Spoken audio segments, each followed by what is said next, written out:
si no estuviera Dios como guía en nuestra vida? ¿Qué sería de nosotros si nuestro Señor no fuera esa brújula en nuestro camino?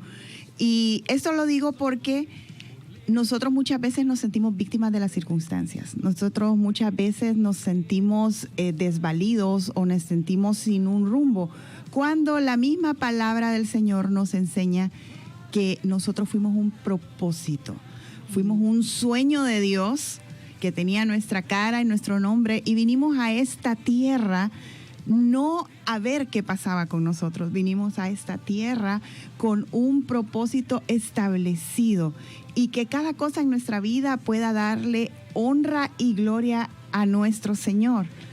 Fíjense que me encanta mucho, y me gustaría comenzar con esto, en el libro de los Salmos, cuando dice: cuando el Señor hiciere volver la cautividad de su pueblo, seremos como los que sueñan.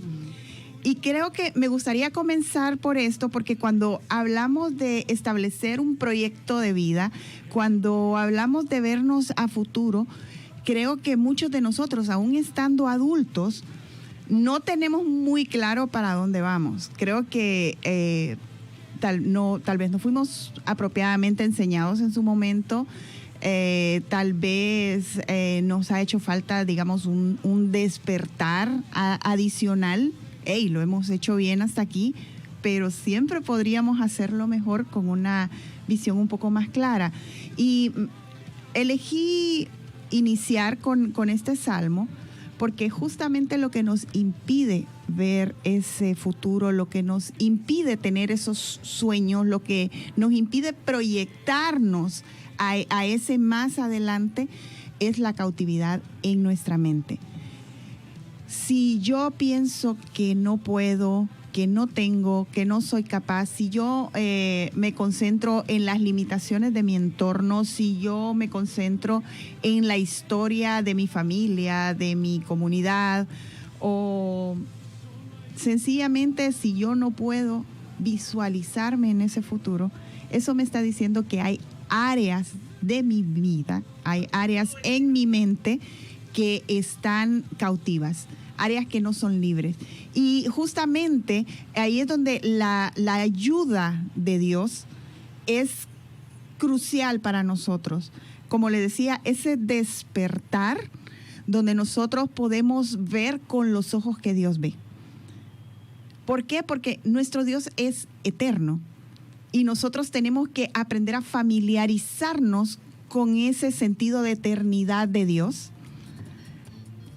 Estamos en un presente que de repente puede no verse favorable en este momento, pero la convicción de esa eternidad y de saber que nuestra condición presente no determina lo que yo pueda alcanzar en el futuro, lo que yo pueda lograr en el futuro, sino que es una condición pasajera y temporal que para lo único que va a servir es para hacerme más sabio, para hacerme más humilde, para hacerme más fuerte, que va a ser una escuela en mi vida para prepararme para eso que viene más adelante.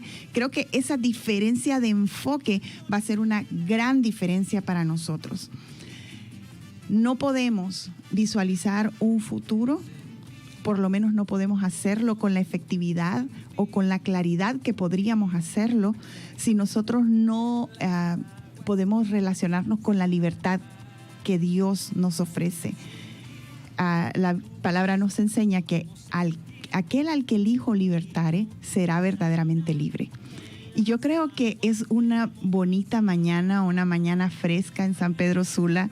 Es un día maravilloso, es este día que el Señor nos regala para poder disfrutar de su misericordia. Un buen momento para decirle: Señor, quiero disfrutar de tu libertad. Quiero dejar de vivir de acuerdo a mis limitaciones, de acuerdo a mis imposibilidades, y quiero entrar en tu poder, porque en Dios ni siquiera es una posibilidad. Él puede hacer grandes cosas y también tengo que creer que Él quiere hacer grandes cosas conmigo y a través de mí. Y creo que una vez nosotros vamos aprendiendo a cambiar esas estructuras mentales que hasta ahora nos pueden haber tenido deprimidos o estancados, entonces nosotros podemos conectarnos con ese mañana. Para los jóvenes a veces es un poco difícil poder establecer un proyecto de vida porque el joven es intenso. La cualidad más prominente del joven es que el joven tiene energía, el joven tiene ímpetu, el joven tiene eso que parece que la vida nunca se le va a acabar y quiere comerse el mundo a mordidas y de repente no alcanza a visualizar con claridad los retos del mañana. Ahí es donde esa traslape de generaciones hace una gran diferencia, porque la sabiduría que los adultos vamos obteniendo al pasar de los años se suma al ímpetu y a la fuerza de los jóvenes, y eso hace que la generación que está emergiendo sea catapultada en el tiempo, apoyada en la sabiduría.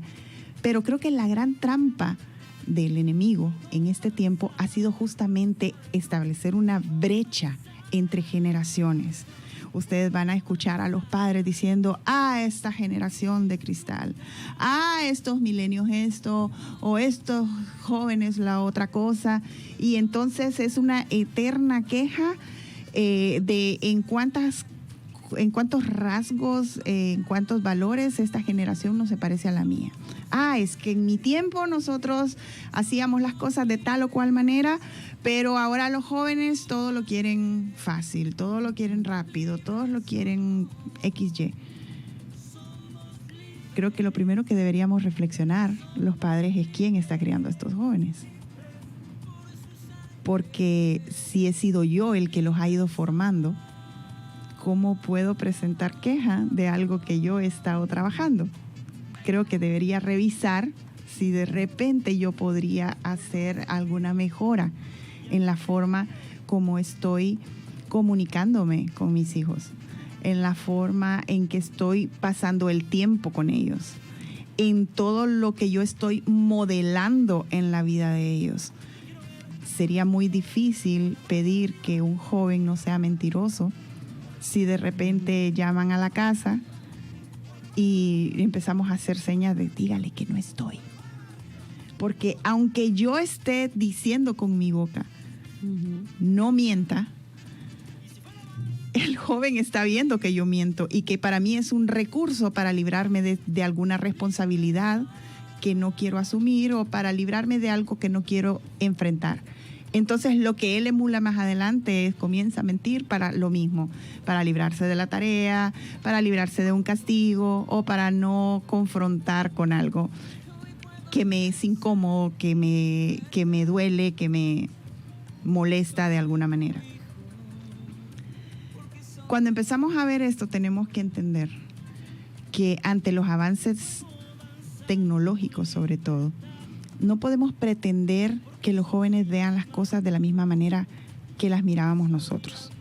Yo tuve la fortuna de criarme en un hogar donde papá era el proveedor y mamá estaba en la casa siendo un general 24/7. No nos dejaba pasar una. Tenía unos superpoderes increíbles, uno no lo había pensado y ella ya sabía por dónde iba la cosa. Y realmente el trabajo de su vida fuimos nosotros. Pero hoy en día nosotros podemos ver aún cuando vamos a la iglesia, porque para yo poder cantar y orar tranquila, entonces le doy al niño el celular, para que el celular lo calme, y luego cuando el niño tiene 10 años me enojo porque solo todo el día pasa en el celular. Y con esto no es mi intención traer juicio sobre la vida de nadie. No es fácil ser padre.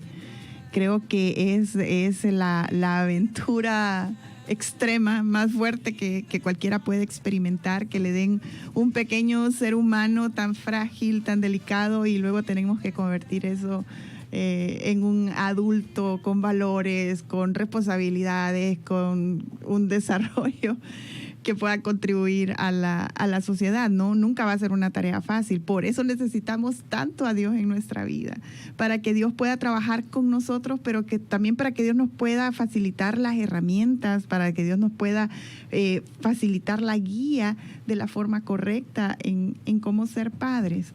Y me enfoco mucho en los padres porque, como les decía anteriormente, para un niño es difícil ver el futuro. Un adolescente, un joven va a pensar que todo es para hoy. Ellos son cortoplacistas por naturaleza. Tienen, como les decía, toda la energía, todas las ganas, sienten que en todo lo pueden, brincan, saltan y hacen mil cosas que los hace sentir invencibles. Aún así, en estos últimos tiempos hay estudios que demuestran que el grado de depresión en jóvenes, aún el grado de suicidios en jóvenes, ha ido aumentando dramáticamente.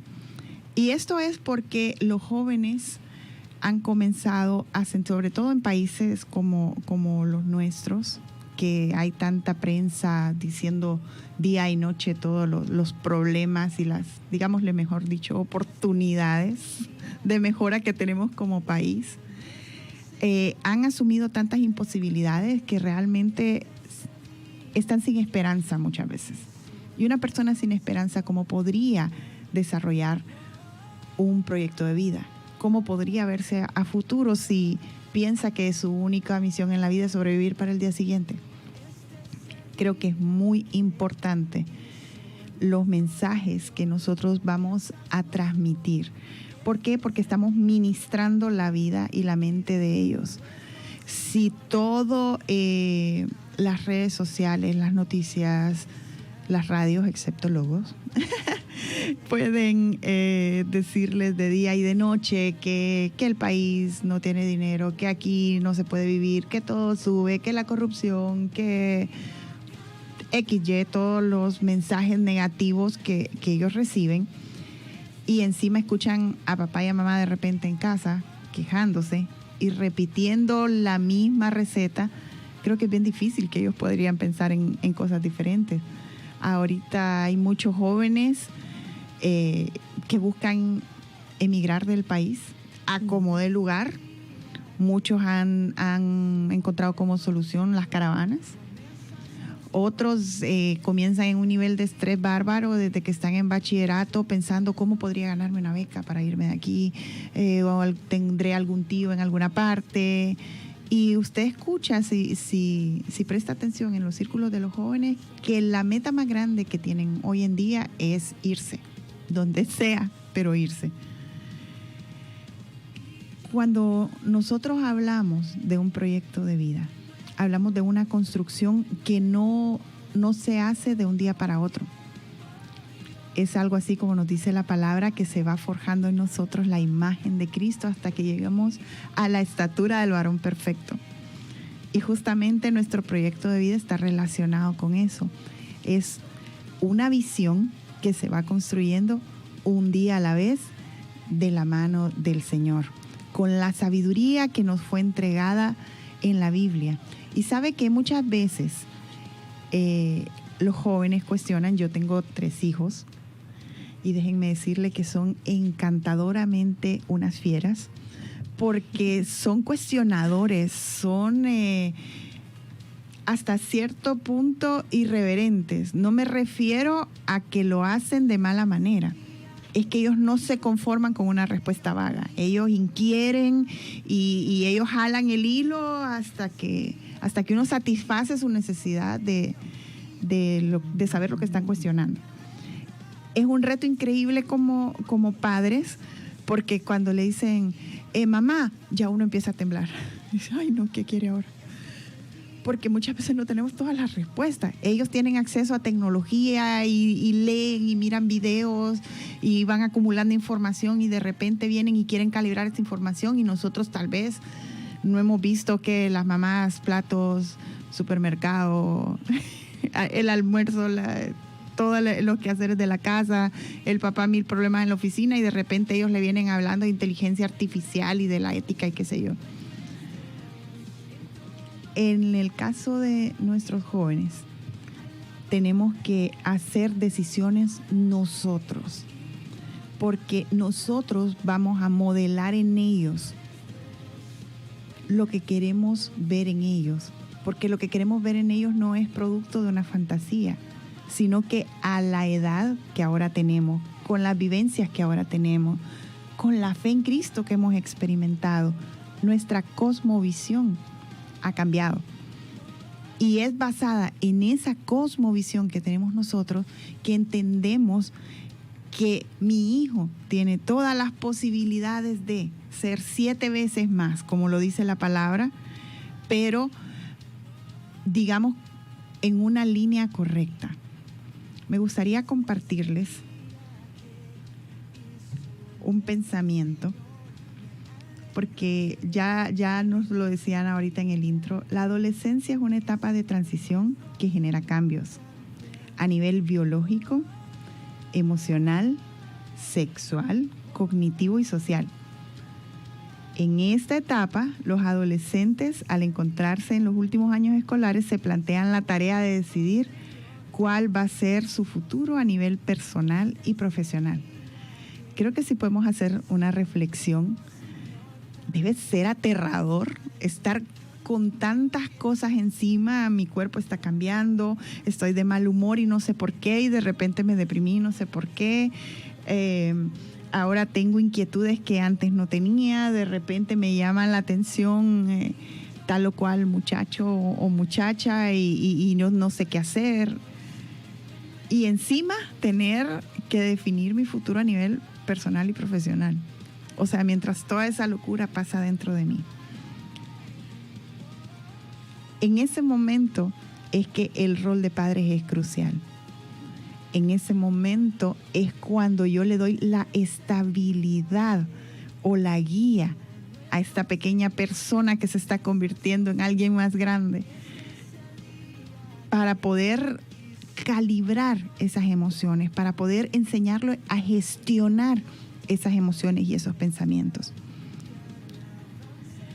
Cuando hablamos de educación integral, estamos hablando que al ser seres tripartitos, espíritu, alma y cuerpo, debemos atender las necesidades que esas 3 áreas de nuestra vida necesitan ser atendidas.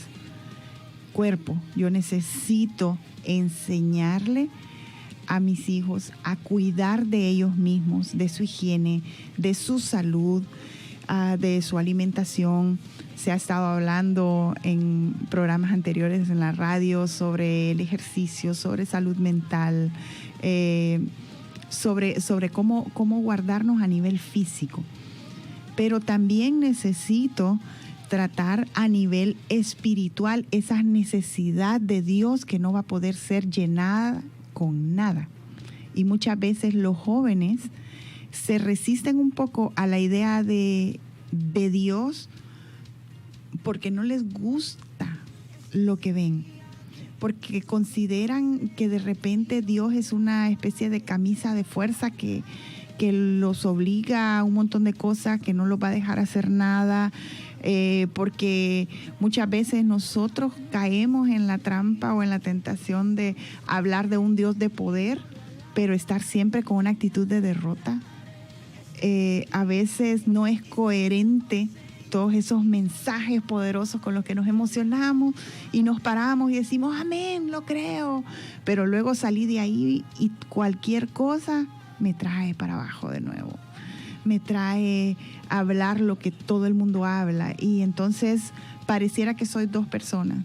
Una que se emociona con los mensajes de poder, con esas declaraciones maravillosas que se hacen muchas veces, pero cuando estoy viviendo mi día a día, soy una persona llena de conflictos, de inseguridades, de temores. Y repito, como digo, lo mismo que todo el mundo dice. Entonces, si me pongo en la mente de un muchacho, creo que el muchacho quedaría viendo y dice, ¿a cuál de los 2 le hago caso en realidad? La reflexión va en el sentido que nosotros podamos tener una visión más elevada, una actitud de mayor fe, una actitud de mayor conciencia, para que esa actitud sea la que modele la vida de mis hijos, para que esas palabras que yo le digo, usted todo lo puede en Cristo, porque Cristo nos fortalece, la palabra nos enseña que el Señor nos ha dotado de dones y talentos, y usted puede, y usted puede, y usted puede.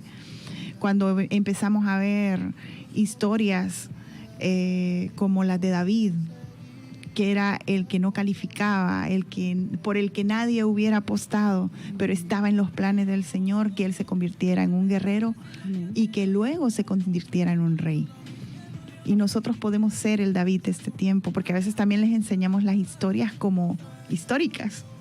No las vemos como modelos que se han dejado, no las vemos como algo con lo que nos podemos relacionar en este tiempo. Abrir nuestra mente, abrir nuestro corazón a lo que Dios ha dicho sobre nosotros, que somos más que vencedores en Cristo, puede hacer una gran diferencia en ese proyecto de vida que nosotros nos vamos a trazar. Y fíjese que se ha comenzado este tiempo muy reflexivo. Creo que tal vez alguno puede estar pensando, bueno, yo lo que quería eran las herramientas de cómo establecer el proyecto de vida, paso 1, paso 2, paso 3. Y a mí me encantaría poder venir en esta mañana a decirle, estos son los 5 pasos para alcanzar el éxito. Primero haga esto, después haga esto y después haga esto y le va a ir bien en la vida y usted lo tiene todo resuelto.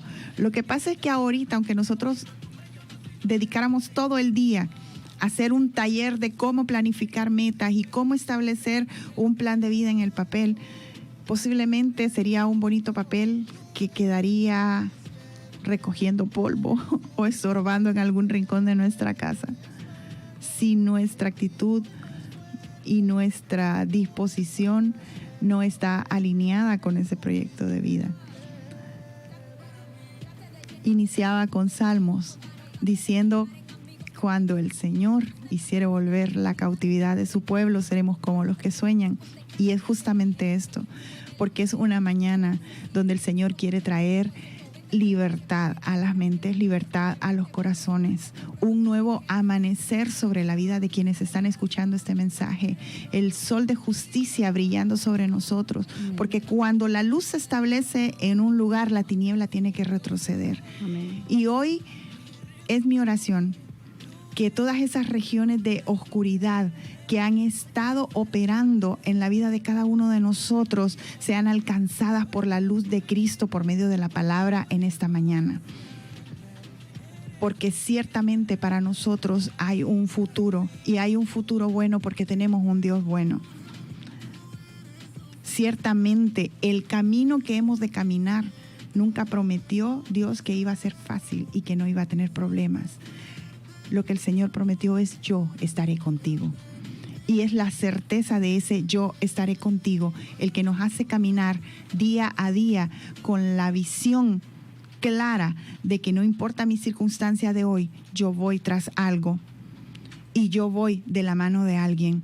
Y creo que si nosotros tenemos esa convicción, entonces nosotros podemos establecer esos planes, esas metas.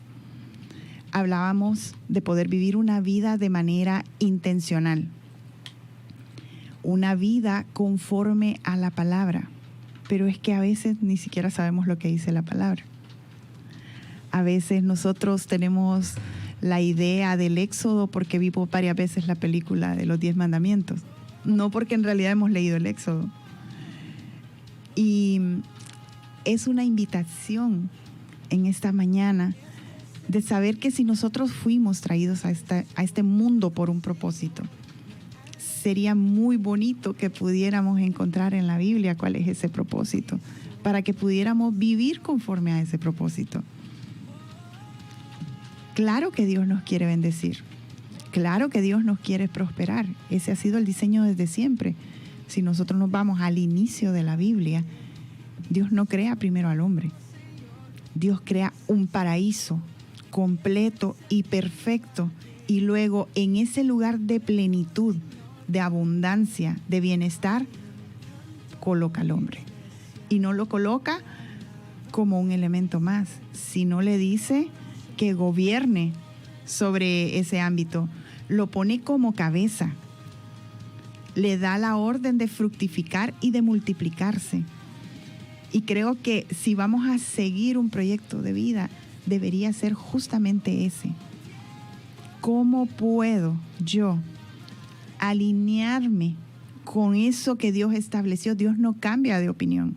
El plan siempre ha sido ese. Multiplíquense, fructifiquen, señoren. Jamás Dios dijo, bueno, ahora no, sino que ahora el plan B es este. Lo que pasa es que no sabemos fructificar, no sabemos señorear, no sabemos, bueno, a veces multiplicarnos un poquito, sí. Porque no nos hemos conectado con la fuente de vida, la fuente de sabiduría. Pequeños pasos fue una de las conferencias que nos llevan a grandes resultados.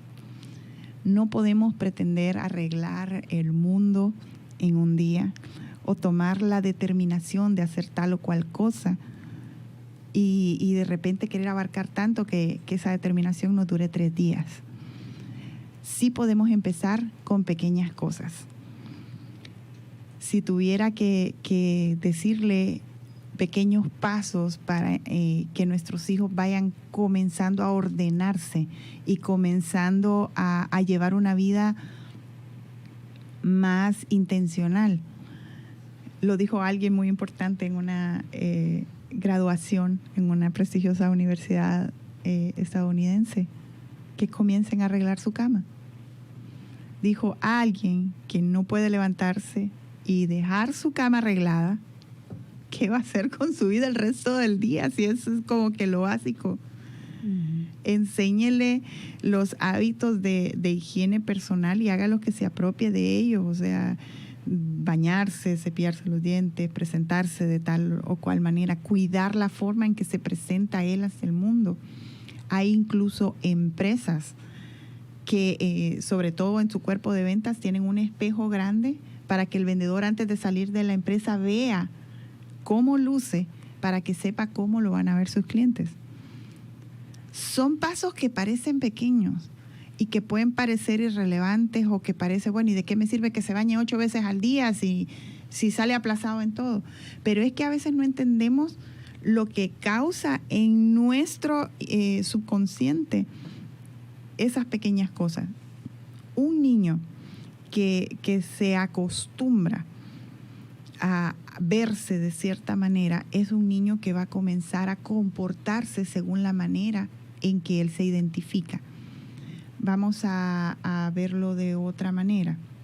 Yo no estoy hablando de comprarle la ropa de marca, ni estoy hablando de empezar a gastar en comprarle todos los accesorios de moda a los jóvenes. Estoy hablando que un niño que aprende a ser nítido en su vestimenta, seguramente se va a relacionar tanto con eso que va a comenzar a ser nítido en sus cuadernos. Un niño que aprende que es su responsabilidad recoger sus juguetes, seguramente es un niño que va a costar un poco menos que entienda que es su responsabilidad cumplir sus deberes escolares. Y parece que estuviera hablando de un niño muy pequeño.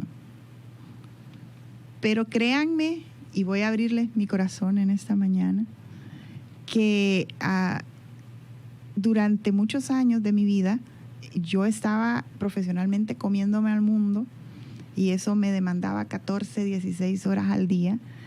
Y entonces, mientras yo me comía al mundo, pues, ¿quién estaba en mi casa? Y tuvo que ser el Señor el que me regresara a mi casa para que yo entendiera que estaba descuidando tal vez lo que debió haber sido desde el inicio lo más importante. No crean que me encanta estar aquí hoy ante tanta prestigiosa audiencia diciéndoles lo peorcito de mí, pero es para que entiendan que lo que estoy hablando no lo hablo desde el pedestal de ser una mamá perfecta. Soy una mamá en rehabilitación. Una mamá que de unos años aquí retomó el diseño de Dios para mi rol como madre, para mi rol como persona, para hacer influencia en mis hijos, y me tocó ya con mis hijos adolescentes. Y lo primero que tuve que ganarme fue su confianza. Imagínense que yo hubiera pensado que tenía un hogar perfecto hasta ese momento, porque mis hijos eran educados, sacaban buenas notas, muchachos correctos, etcétera, pero herméticos. Herméticos porque como nunca había habido una mamá en casa que los escuchara, entonces dosificaban lo que ellos sí querían compartir y se reservaban el derecho de no compartir el resto. Y cuando ya la mamá estaba más tiempo en la casa y empezó a ver todo lo que hacían y empezó a querer gobernar en la casa, empezaron también así como, pero si nunca has estado, ¿por qué ahora te importa tanto? Pero si nunca esto era un problema, ¿por qué ahora? ¿Por qué el acoso? ¿Por qué ahora lo que antes estaba bien, ahora no está bien? Y me tuve que dar cuenta que tenía que empezar a ganarme la confianza de mis hijos. Y ojo que no hablo de ser amiga de mis hijos. Y eso es una mentira del enemigo. Nosotros no vinimos a este mundo a ser amigos de nuestros hijos, vinimos a ser padres de ellos. Porque muchas veces, queriendo ser amigos de nuestros hijos, comenzamos a distorsionar bastante el rol que sí deberíamos estar llevando. Un padre te afirma, un padre te corrige, un padre te consuela.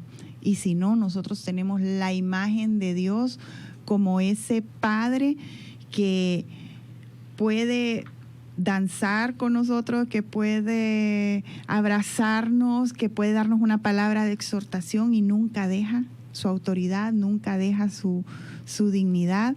¿Por qué? Porque amigos yo puedo tener un montón, pero padre voy a tener uno. Y yo necesito una imagen fuerte y saludable y sana de ese padre para poder luego, cuando a mí me toque ser padre, entender cómo es. Siguiendo con el testimonio, ahorita estoy a punto de llorar, ¿no? ¿Verdad? La verdad es que creo que glorifica al Señor. Amén. Todo lo que en nuestra vida de repente no estuvo bien, pero que por la obra del Señor, el Señor ha venido trayendo a un ordenamiento. Y tocó enseñarle a adolescentes a arregle su cama. Uh-huh. Tocó enseñarle a muchachitos ya grandes cositas que de repente debieron aprender, coma vegetales. La cebolla no se quita del plato, es parte de la comida.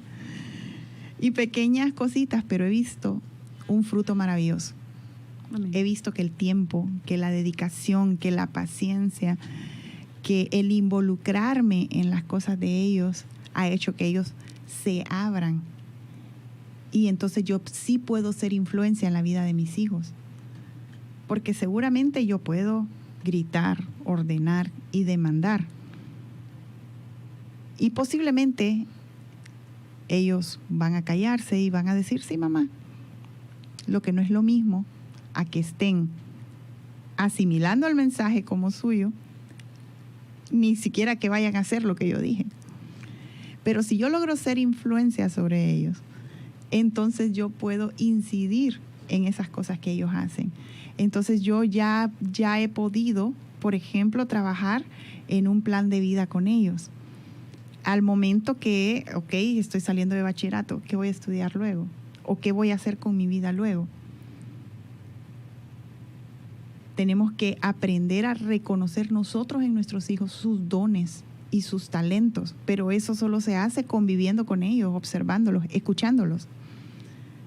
En la antigüedad era el padre el que identificaba todo ese equipamiento con el que venía el niño y decía, ay, este tiene cara de doctor, ay, este tiene cara de agricultor, este tiene cara de lo que sea. Y cuando empezaba a ver esas fortalezas en su hijo, iba direccionándolo. A veces desde muy pequeño pasó con José. Todo el mundo dice, es que era el consen, ¿verdad? Era el favorito del padre. Pero realmente si nosotros ponemos en contexto toda la historia, José tenía desde pequeño los rasgos que decían que sus habilidades de administración eran más avanzadas que las de sus hermanos. Seguramente lo que José pasaba haciendo todo el día con el papá era siendo formado como ese administrador que luego fue en Egipto, sino donde espontáneamente el hombre no se hizo administrador. Sabemos que está la sabiduría del cielo, pero sabemos también que debió haber habido un trabajo de parte del padre en cultivar eso que eran rasgos característicos. Él ya traía ciertas habilidades, el papá las supo reconocer y supo impulsarlas. Nosotros estamos ahora como padres de los José de este tiempo. Y yo necesito encontrar a los José que tengo en mi casa. Cuáles son esas fortalezas, cuáles son esas habilidades natas que ellos traen, y no intentar hacer una producción masiva. Ahora queremos que todos los niños sean doctores porque es que los médicos ganan bien. Pero ¿cuál es el problema? Tal vez él no trae la vocación de ser médico. Tal vez en la primera herida que mire se va a desmayar. Pero tal vez va a ser tremendo artesano para trabajar la madera y va a hacer unas cosas impresionantes en madera porque sus habilidades son manuales. Y tal vez el tipo va a revolucionar la industria del arte en madera. Pero yo lo quiero hacer doctor. En este tiempo se habla mucho de la felicidad, pero la felicidad a la manera del mundo. Se habla mucho que el éxito va asociado a dinero, a fama, a excesos y a ciertas cosas. En Cristo nosotros sabemos que florecer en eso que Dios nos ha dotado, que florecer en eso que Dios ha dado para nosotros es el mayor éxito. Si no, ¿por qué tantos artistas famosos con todo el dinero, la fama y el concepto de éxito que han alcanzado terminan en drogas, terminan suicidándose y terminan sus vidas muy mal? Creo que es la prueba fehaciente que ninguna de esas cosas en realidad nos va a dar la paz. Estamos hablando de establecer un plan de vida y tenemos que entender para qué estamos en este mundo. En este mundo no solo vinimos a convertir el oxígeno en dióxido de carbono. En este mundo nosotros vinimos a ser relevantes. Era importante que nosotros naciéramos porque hay personas que van a ser tocadas por mi vida.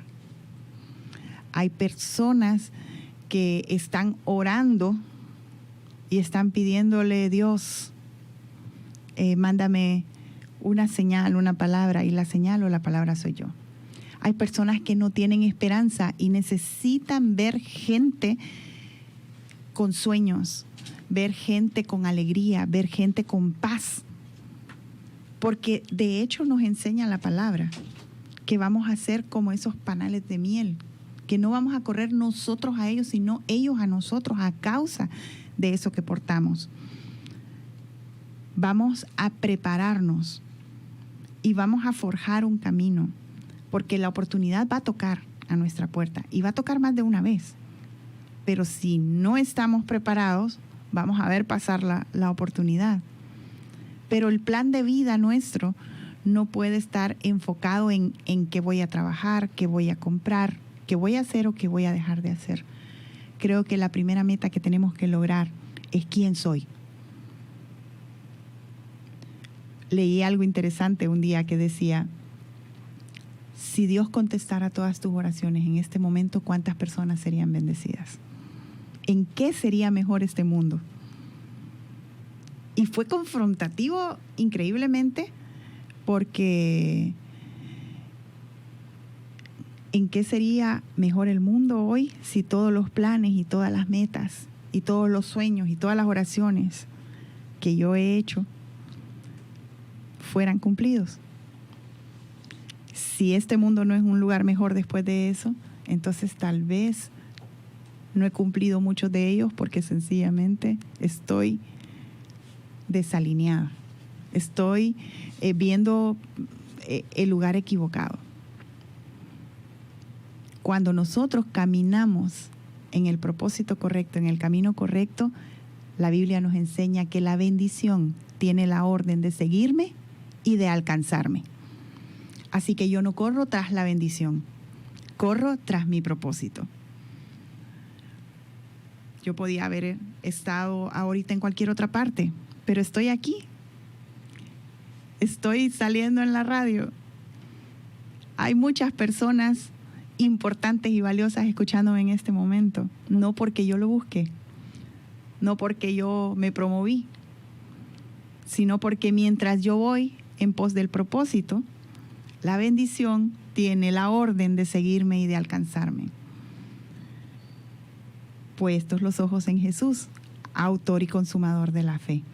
Entonces no estudio, no, estudie. Estudie, porque cuando los chicos de Logos hagan mochila 2025, 2030, van a llamarlo a usted por todas esas cosas que ahora usted sabe, por toda esa experiencia que ahora usted tiene, para que usted sea bendición para alguien más. Porque así como José, aunque parezca que en un momento está en una cárcel, cuando el rey venga y diga, ¿dónde puedo encontrar a alguien?, van a decir, en la cárcel hay uno que interpreta sueños. Y no importa el rincón en el que usted esté metido, de ahí lo van a sacar y lo van a poner al lado del rey. Cuando nosotros entendemos que vivir una vida de propósito, una vida plena en Dios, realmente es un buen negocio. Realmente nos conduce a poder alcanzar todo lo demás, pero de una forma que sí va a ser bendición, porque la bendición de Dios no añade con ella tristeza. Entonces nosotros entendemos que un proyecto de vida es una vida donde yo voy a ser bueno en todo lo que se me ponga, no porque soy el mejor, sino porque Dios está conmigo. Como dije antes, posiblemente no era el tipo de conferencia que hubieran podido esperar. Espero no haber frustrado a alguien, espero no haber desalentado a alguien. Un proyecto de vida se trata de cómo voy construyendo ese quién soy yo. Ahora, lo puedo hacer con mi propia sabiduría o lo puedo hacer de la mano del Señor. Y yo ya intenté las dos y le garantizo que de la mano del Señor es más fácil y es más gratificante. Quisiera ya cerrar esto con el ámbito de influencia. Lo mencionamos al inicio, que muchas veces todo lo que nosotros andamos hablando y repitiendo sale de las redes sociales, de las noticias o de los amigos o del entorno en el que estamos. Filipenses 4, 8, 9 nos dice: por lo demás, hermanos, todo lo que es verdadero, todo lo digno, todo lo justo, todo lo puro, todo lo amable, todo lo honorable. Si hay alguna virtud o algo que merece elogio, en esto pensad. Los que también habéis aprendido y recibido y oído y visto en mí, esto practicad, y el Dios de paz estará con vosotros. Nosotros comemos lo que escuchamos y luego en base a eso actuamos. Si lo que yo estoy escuchando son noticias negativas, si lo que yo estoy escuchando es queja, es murmuración, si lo que yo estoy escuchando es cualquiera de las cosas que no mencioné en la lista de Filipenses, entonces tal vez mi dieta debería cambiar. Yo necesito comenzar a llenarme de lo que Dios dice, porque voy a replicar con mi vida y con mi boca lo que Dios dice. Y la diferencia es que lo que Dios dice trae vida. Y necesitamos traer vida a esta tierra. Yo sé que de nuestros jóvenes, en medio de ellos están los más grandes artistas, los más grandes ingenieros, arquitectos, futbolistas, políticos honestos, personas que se mueven en las finanzas. Tenemos aquí talento, pero para exportarle al mundo y darle la vuelta completa. Y también para hacer de Honduras esa nación grande, esa nación bendecida, esa nación donde fluye leche y miel. ¿Por qué? Porque nuestros jóvenes son la herencia que el Señor nos ha dado. Hay países mucho más grandes y mucho más desarrollados que están importando jóvenes ahorita. Nosotros estamos llenos de jóvenes. Entonces, comencemos a inyectar en ellos un mensaje diferente para que esta construcción de proyecto de vida en realidad no sea qué voy a hacer, sino quién soy en beneficio mío, en beneficio de mi entorno y para hacer de este un mejor y más grande país conforme a lo que Dios ha dicho de nosotros y de esta nación.